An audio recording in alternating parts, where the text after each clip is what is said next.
এখন ঠিক 2টো বাজে, ঠিক এই সময় আমরা অবস্থান করছি বঙ্গভবনের সামনে এবং সেখান থেকে কিন্তু আপনারা সরাসরি দেখতে পাচ্ছেন এবং এইখানে কিন্তু আছে কোঠা বিরোধী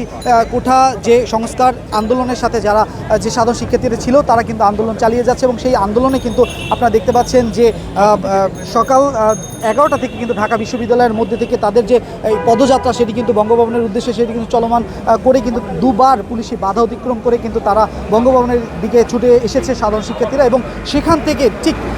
গুলিস্তান মোড়ে এসে ট্রাফিক জ্যামের কারণে তারা সামনে আর আসতে পারেননি এবং তাদের যে প্রতিনিধি দল রয়েছে সমন্বয়ক তাদেরকে কিন্তু বঙ্গভবনের ভিতরে কিন্তু পাঠিয়েছে এবং আমরা দেখেছি যে পুলিশ সদস্যরা যারা ছিলেন তারা কিন্তু ঠিক একটি ব্যারিকেড দিয়ে রয়েছিলেন বঙ্গভবনের সামনে এবং সেখান থেকে যারা এখানে দায়িত্বরত যারা রয়েছেন পুলিশ সদস্যরা তারা কিন্তু সমন্বয়ক যাদের গ্রুপ তাদের যে প্রতিনিধি যার দলগুলো ছিল দল তাদেরকে কিন্তু সাথে করে নিয়ে বঙ্গভবনের ভিতরে প্রবেশ করে শুধুমাত্র তাদের যে আজকে যে স্মারকলিপি প্রদান করার কথা ছিল রাষ্ট্রপতির কাছে সেই জন্য কিন্তু তারা ভিতরে প্রবেশ করেছে এবং এতক্ষণ কিন্তু আপনারা দেখছেন বঙ্গভবনের সামনে থেকে এবং আমি সাথে ছিলাম মোহাম্মদ রায়হান হোসেন এবং আপনারা দেখছেন দৈনিক ডেস্টিনি।